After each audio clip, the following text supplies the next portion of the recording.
Welcome friends. পশ্চিমবাংলায় চূড়ান্ত voter তালিকা প্রকাশ করেছে নির্বাচন কমিশন।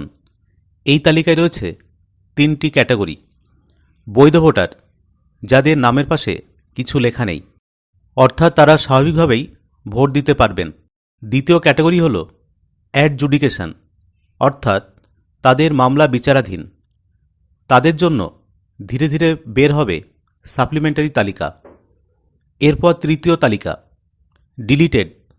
এই ক্যাটাগরিতে নাম থাকার অর্থ ভোটার তালিকা থেকে বাদ পড়া, অর্থাৎ তারা আর ভোট দিতে পারবেন না।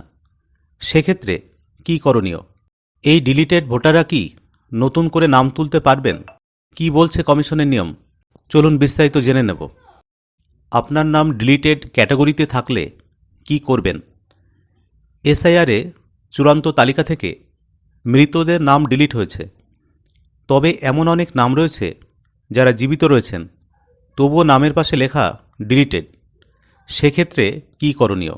জীবিত ব্যক্তিদের এসআইআর চূড়ান্ত তালিকায় নাম ডিলিট হয়ে গেলে চিন্তার কোনো কারণ নেই। ডিইও বা সিইও এর কাছে আবেদন করতে হবে। তালিকা প্রকাশ হওয়ার 15 দিনের মধ্যে জেলা শাসক তথা ডিস্ট্রিক্ট ইলেকশন অফিসার অর্থাৎ ডিইও এর কাছে আবেদন জানাতে হবে।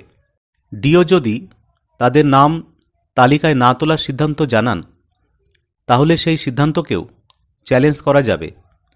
সেক্ষেত্রে পরবর্তী 15 দিনের মধ্যে চিফ ইলেকটোরাল অফিসারের কাছে আবেদন করা যাবে। কোথায় জানাবেন আবেদন? নির্বাচন কমিশন জানাচ্ছে voters.eci.gov.in এর মাধ্যমে অথবা বিএলওদের মাধ্যমে এই আবেদন জানাতে পারবেন। ডিওর মাধ্যমেও আবেদন করতে পারবেন। electoralsearch.eci.gov.in পোর্টালে এপিক নম্বর দিয়ে সংশ্লিষ্ট বিএলও ও ডিওর নাম ও ফোন নাম্বার দেখা যাবে। আবেদন খারিজ হলে কি করবেন? যদি সিও আবেদন খারিজ করে দেয়, তাহলে ফর্ম 6 এর মাধ্যমে আবেদন জানানো যাবে। নতুন করে ভোটার হিসেবে নাম তোলার জন্য আবেদন করতে হবে।